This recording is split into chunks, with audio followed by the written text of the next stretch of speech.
교회 공동체는 왜 세상 가운데 계속해서 하나님의 평화가 아니라 하나님의 여러 가지 이 세상 속에 공격을 당하고 또 하나님께서 세우려고 하셨던 교회 공동체가 왜 자꾸만 여러 가지 또 분열과 갈등을 또 초래할 수밖에 없는가에 대한 그런 내용들을 우리가 지난번에 이어서 오늘의 말씀을 통해서도 살펴볼 수가 있습니다.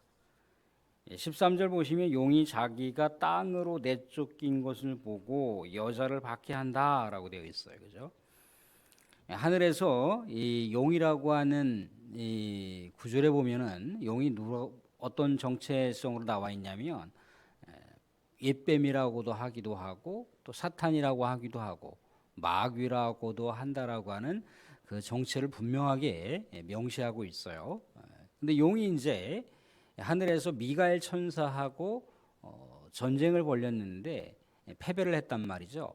그래서 미가엘 천사에 의해서 용이 이 지상으로 내쫓김을 당한 겁니다. 그러니까 사탄 마귀가 지상으로 내쫓김을 당한 거죠. 내쫓김을 당하니까 어떻게 합니까? 이 지상에 있는 믿음의 사람들을 공격하겠죠. 그죠? 그게 믿음의 사람들을 상징하는 그 대상이 여자입니다. 여자를 박해한지라. 여자가 바로 교회, 그리스도의 백성들을 상징한다는 거예요. 그러니까 지상에서 사탄 마귀가 하늘에서 이제 자리할 수가 없어서 이 지상 세계로 내쫓김을 당하다 보니까 믿음의 사람들, 하나님의 백성들을 끊임없이 공격을 하고 유혹을 하는 거예요. 온전하게 믿음을 유지하지 못하도록 계속해서 교회 공동체 안에 들어와서 믿음의 사람들 안에서 이간질을 한다는 거죠. 분열을 책동하는 거예요.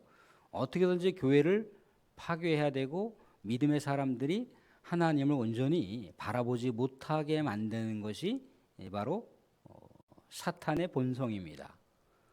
우리 창세기를 보시게 되면은 뱀이 여자에게 간교하게 다가가잖아요. 그죠? 그 뱀이 여자에게 다가가는 목적이 뭔가요? 하나님의 말씀을 순종하지 못하게 한다는 거죠. 그래서 사탄의 말을 순종하게끔 만들었던 것이 뱀이 하와에게 선악을 알게 하는 나무의 열매를 먹게 했다는 거예요. 그래서 어떻게 됐던가요? 여자가 하나님의 말씀을 경청하지 않고 사탄의 말을 경청한 거예요. 뱀의 말을 경청했죠. 그게 이제 이 땅 가운데 죄악을 만들었던 그 첫 시발점인 것을 보여주는 거죠. 사탄은 계속해서 아무튼 믿음의 교회 공동체를 분열시키고 어떻게 믿음의 공동체가 하나님의 뜻을 추구하지 못하도록 만드는 거예요. 그러니까 믿음의 공동체가 하나님의 뜻을 추구하지 못하게 만든다라고 하는 것은 뭘 얘기하는 건가요? 세상 가운데 함몰되어서 살아가게 하면 되는 거예요. 세상에 치우쳐 살아가게 하면 되는 거예요. 세상이 주는 여러 가지 가치를 마치 하나님께서 우리에게 그렇게 추구하라고 했던 가치인 것으로 착각하게 만들어서 세상의 가치를 추구하는 것에 모든 초미의 관심을 두고 살아가게 하면 하나님을 바라보거나 하나님께 집중하는 것이 약해지겠죠. 그죠? 그게 사탄이 원하는 거라고요. 그런데 어떻게 했습니까? 여자를 이렇게 교회 공동체를 박해할 때 하나님께서 오늘 보호하시는 장면을 볼 수가 있어요. 14절 보시면 그 여자가 큰 독수리의 두 날개를 받아 광야 자기 곳으로 날아가 거기서 그 뱀의 낯을 피하여 한 때와 두 때와 반 때를 양육받으매. 광야에 가서 뱀의 낯을, 뱀의 공격을 피난했던 피난처소가 광야잖아요. 그죠? 이것도 역시 마찬가지로 출애굽기를 생각해 보시면 됩니다. 하나님께서 모세를 통해서 이스라엘 백성들을 애굽으로부터 구원하셨어요. 그죠? 구원하면 끝인가요? 그렇지 않죠. 그죠? 구원했는데 어디로 갔던가요? 광야로 갔어요. 그죠? 광야의 삶을 살았다는 겁니다. 광야는 고난의 역사가 있기도 하지만 광야는 하나님의 피난처예요. 하나님의 보호 처소라는 거죠. 가나안으로 가기 위한 중간의 거점 위치가 광야인데 사람의 관점으로 생각하면은 끊임없는 거기 안에는 고난과 아픔과 고통이 담겨 있어요. 그죠?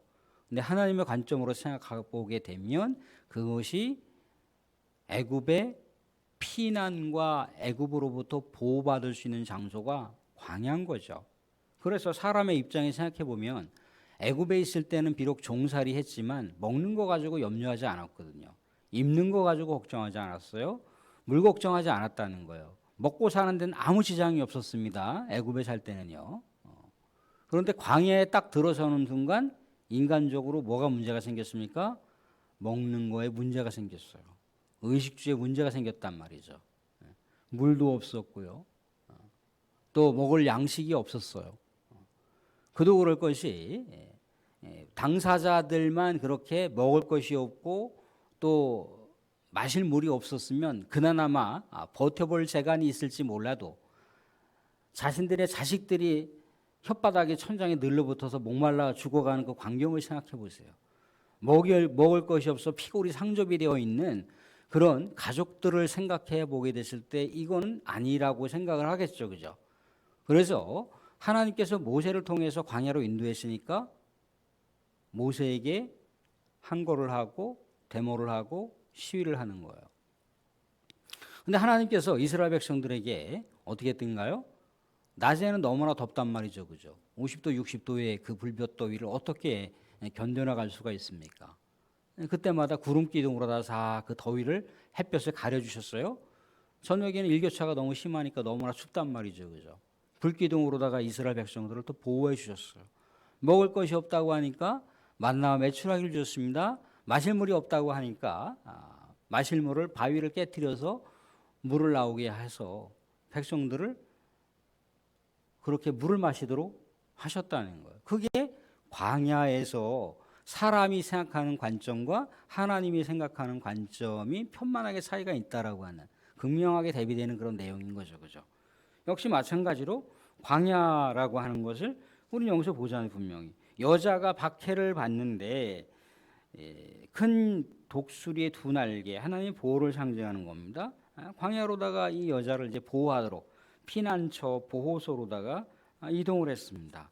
그런데 사탄은 계속해서 공격을 멈추지 않는다는 겁니다. 15절 보시면 여자의 뒤에서 뱀이 그 입으로 물을 강같이 토하여 여자를 물에 떠내려 가게 한다. 여자의 뒤에서 뱀은 사탄이잖아요. 그죠? 뱀이 자신의 입에서 나오는 토해내는 물을 가지고 여자를 확 휩쓸려 가도록 그렇게 했다는 거예요. 홍해바다를 생각해 보세요. 잘못했다가는 이스라엘 백성들이 다 홍해바다에 수장될 수밖에 없는 그런 환경이잖아요. 그죠? 이게 사탄의 공격이라는 거예요. 그리스도의 공동체를 완전히 무너뜨리려고 하는 거예요. 그러니까 그리스도의 공동체를 무너뜨릴 수 있는 게 뭐예요? 국가적으로 박해하는 거죠. 그죠? 악랄한 그 악의 통치를 휘두르대는 그 특정한 권력자를 사탄이 사용하는 거예요. 그러면 그리스도의 공동체가 씨가 마르겠죠. 그죠? 이게 물을 토하여 내는 것으로 물을 통해서 여자를 떠내려 보내려고 하는 강력한 사탄의 공격을 얘기하는 겁니다. 얼마나 많은 고난과 박해가 있었습니까? 그죠? 이게 대대적으로 이제 공격을 하는 거예요. 그죠? 근데 또 역시 마찬가지로 하나님이 또 보호하세요. 16절에 땅이 여자를 도와 그 입을 벌려 용의 입에서 토한 강물을 삼키니 그 물이 이 땅으로 스며들 수 있도록 하나님께서 조치를 하셨던 장면을 볼 수가 있습니다. 우리 동물의 왕국 보면은 사나운 맹수, 뭐 굶주린 사자나 아니면 굶주린 뭐 하이에나 떼거리를 보게 되면은 거대한 코끼리인데도 불구하고 거대한 코뿔소인데도 불구하고 그 거대한 코끼리 밑에 새끼 코끼리가 이렇게 같이 다니고 있으면 새끼 코끼리를 어떻게든지 발톱으로 끌어당겨서 잡아먹으려고 하는 그 장면들이 그 동물의 왕국 같은 데 보면 나와요. 그죠? 하이에나 떼거리들이 또 얼마나 그 코뿔소에 있는 새끼를 낚아채서 죽이려고 하는 그 광경들을 볼 수가 있어요. 그죠? 그게 동물의 본능이듯이 생존의 본능이듯이 사탄의 본능도 그렇다는 거예요. 자신의 운명이 분명히 정해져 있는데도 불구하고 교회 공동체를 계속해서 박해합니다. 계속 지속적으로 공격을 하는 거예요. 근데 너무나 강력한 공격은요, 사탄의 강력한 공격은 완전히 씨가 말리는 그런 말살 박해가 이루어지기도 하지만 그 말살 박해 가운데 또 믿음의 백성들이 견고해지는, 또 뭔가 순교자의 삶을 각오하고 견고해지는 내용들도 볼 수가 있어요. 그죠? 견고해지는 내용을 볼 수가 있다는 겁니다. 그럼 어떻게 하겠습니까? 사탄은 교회 공동체가 연대하지 못하도록 만드는 거예요. 교회 공동체가 똘똘 뭉쳐서 사탄의 그 강력한 박해와 또 고난을 극복할 수 있도록 서로서로 품어주고 서로서로 중보기도 하고 서로서로 격려하고 그런 일들을 못하게 한다는 거예요. 그 방법이 뭡니까? 믿음의 백성들끼리 의심하게 한다는 거죠. 믿음의 백성들이 자꾸만 이간질을 하게 하는 거예요. 믿음의 백성들이 서로를 신뢰하지 않습니다. 서로에 대해서 격려하거나 그러지 않습니다. 믿음의 백성들이 서로 질투하게 만들어요. 서로 열등감과 우월감을 자꾸만 조장시킵니다. 이게 사탄의 방법이에요. 하나님께서는 분명하게 교회 공동체를 보호하시는 그런 애정들을 볼 수가 있죠. 특별한 조치들을 볼 수가 있잖아요. 그죠? 여자를 박해했을 때 독수리의 날개를 통해서 여자가 광야로 피난할 수 있도록 그렇게 하신다는 거예요. 피난했던 이 여자, 교회 공동체를 또 사탄이 막 공격을 합니다. 그죠? 강력한 박해, 강력한 파괴 공작을 통해서 믿음의 백성들을 완전히 다 말살하려고 한다는 거예요. 그죠? 이때도 또 하나님께서 어떻게 했습니까? 그 강물을 땅을 갈라서 그 강물이 땅으로 스며들게 한다는 거죠. 그죠? 민수기 16장에 보게 되면은 모세가 하나님의 뜻을 받들어 이스라엘 백성들을 광야로 인도하고 또 하나님의 말씀을 받들어서 적절한 필요 조치들을 취하는 장면들을 볼 수가 있는데, 그 당시에 같은 아론 계열, 같은 레위지파 계열의 사람들이 이제 이 모세에 대해서 항명을 합니다. 야, 너만 하나님의 뜻을 받들어서 일하냐? 너만 하나님의 뜻을 받들어서 하나님 앞에 예배드리냐? 우리도 하나님의 뜻이 있고 우리도 하나님께서 주셨던 메시지가 있다. 그러면서 이제 고라하고 다단하고 아비람이라고 하는 같은 계열의 레위 계열의 식구들이 이제 모세의 뜻을 못 따르겠다고 이제 항명을 합니다. 하나님의 판단에 맡기죠, 그죠? 그래, 그럼 양편에 서보자. 그래서 이제 동쪽과 서쪽에 이제 서 있었어요. 하나님의 판단, 하나님께서 어떠한 결정을 내리시든지 따르겠다라고 이제 이렇게 그들이 이제 합의하에 오른쪽에는 이제 모세하고 아론 그 계열의 사람들이 있었겠고, 이쪽에는 또 이제 고라와 다단과 아비람이라고 하는 계파의 사람들이 있었겠죠, 그죠? 하나님 어떻게 했겠습니까? 고라와 다단과 아비람이 서 있었던 그 땅을 갈라버렸습니다. 다 그 땅이 갈라지면서 그 일파들이 다 땅에 수장되는 게 아니라 아예 그 땅으로 파묻혀 죽게 되는 그런 사태가 벌어진 거죠, 그죠? 악을 응징하는 하나님의 방법입니다. 그러니까 사탄의 방법은 또 이런데, 사탄은 끝내 어떻게까지 이제 가고 있느냐면 17절은 같이 한번 읽어볼게요. 17절 같이 한번 읽어보겠습니다. 17절 같이 시작. 용이 여자에게 분노하여 돌아가서 그 여자의 남은 자손 곧 하나님의 계명을 지키며 예수의 증거를 가진 자들과 더불어 싸우려고 바다 모래 위에 서 있더라. 아멘. 이제 교회 공동체가 연대하지 못하도록 이제 개교회를 중심적으로 또 믿음의 공동체 식구들 한 명 한 영을 타겟으로 이제 두고 있는 거예요. 타겟으로 두고 있는 거예요. 공동체는 잘못하면 연대할 수가 있잖아요, 그죠? 하나님이 강력하게 성령으로 함께 하시면 공동체는 결속력이 더 견고해져요. 그렇기 때문에 교회 공동체가 결속력을 이루지 못하도록 교회 공동체를 분산시켜 버리는 거죠. 그죠? 그래서 하나를 대상으로 이제 공격을 하는 거예요. 공격을 하는 겁니다. 그래서 어떻게 했다고 나와 있어요? 그 여자의 남은 자손, 아까 여자가 이제 교회 공동체를 얘기한다고 그랬죠. 그죠? 자손, 곧 하나님의 계명을 지키며 예수의 증거를 가진 자들과 더불어 싸우려고 바다 모래 위에 서 있더라. 교회 공동체가 하나 되지 못하게 만드는 방법은 여러 가지가 있어요. 그죠? 거짓 가르침을 쓱 갖다 집어넣어 버리면 되잖아요. 그죠? 거짓 사상을 쓱 집어넣으면 됩니다. 그죠? 우리는 아직 성경의 그 원리, 성경의 명확한 그 원리를 우리가 모르기 때문에 세상의 가치관과 이데올로기에 우리가 너무나 많이 이렇게 휘말려 들어갈 경우가 많이 있어요. 그게 이제 물론 상대적으로는 거기 안에서도 가치로운 것들을 많이 발견할 수가 있습니다. 그런데 엄밀하게 말하자면 성경에 이탈되어 있는 사상들, 성경과 거리가 먼 이데올로기에 우리가 너무나 치우치는 경향성이 한국교회 교인들 가운데 많이 있어요. 누가 그런 얘기를 합니다. 목사님 어디 팝니까? 목사님 진보 팝니까? 보수 팝니까? 나는 예수 팝니다. 목사님 어디 팝니까? 나는 어디 파라는 거예요. 성경을 다시 보십시오.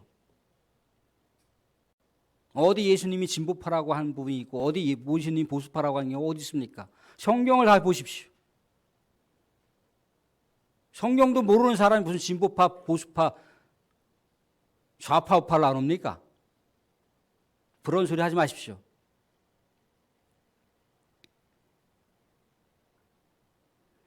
그러니까 자꾸만 교회 공동체도 이제 분열이 되는 거예요. 교회 공동체도. 교회 공동체 안에 교단 간에도 또 막 분열이 생기는 거예요. 저쪽이 어딘가요? 그 서울 수유리 쪽에 가보시게 되면은 한신대학교라고 있어요. 한신대학교 4월 초파일 날 딱 보면은 정문 앞에 뭐가 딱 기록되어 있냐면 부처님 오심을 축하합니다. 딱 써 있어요. 정문 앞에.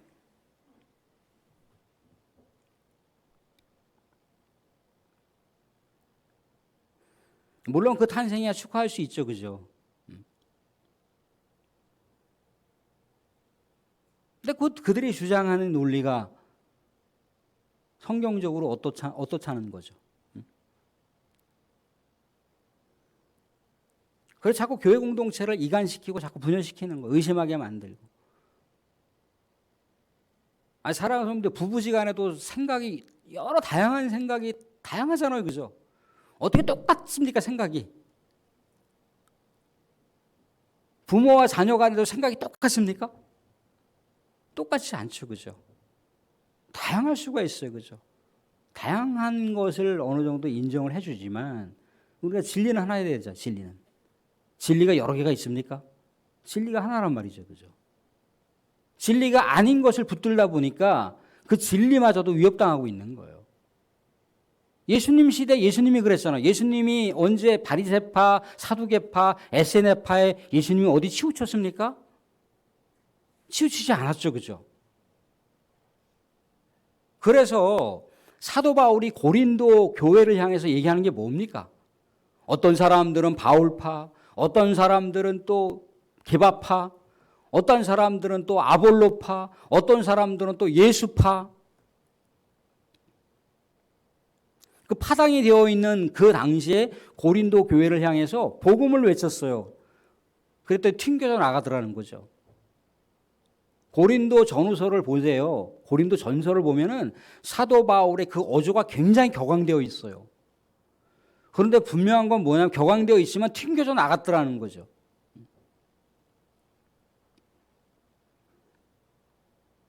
이게 이제 사탄이 노리는 거예요. 거시적으로 사탄이 노리는 거예요. 교회가 하나 되지 못하게 만드는 거죠. 교회가 하나의 진리를 향해서 가지 못하도록 만드는 거예요. 자꾸만 현상 속에 우리를 치우치게 만드는 거예요.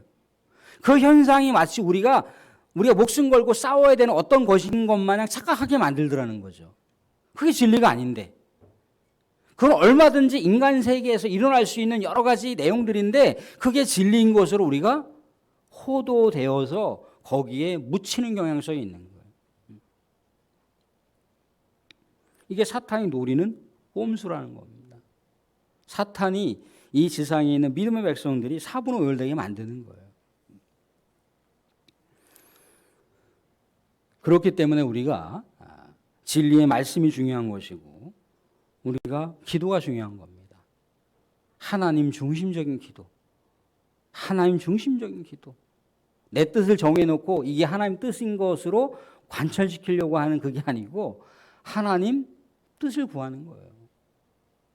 내 마음은 자꾸만 오른쪽으로 향하거나 왼쪽으로 향하는데 하나님의 뜻이 어딘지를 모르겠어요. 그럼 기도해야죠. 하나님 뜻을 잘 모르겠습니다. 이게 믿음의 백성들이 신앙의 여정길을 걸어가는 신앙의 방법이라고 하는 것을 말씀에 올려서 얘기하고 있어요. 교회 공동체가 분열돼서는 안 된다라고 하는 것. 교회 공동체가 사탄의 공격을 받거나 여러 다양한 현상 가운데 난답해져 있고 어지럽지만 그 안에 분명하게 진리 가운데서 진리를 추구하고 하나의 진리 가운데 같은 결속력을 갖고 나아가야 된다라고 하는 것. 이 교회 공동체의 사명이자 교회 공동체가 나아가야 할 방향이라고 하는 것을 얘기해 주고 있습니다. 사랑하는 여러분들, 교회 공동체, 이제 남은 교회 공동체가 점점 약화되고 있어요. 점점 남은 공동체가 줄어들고 있습니다.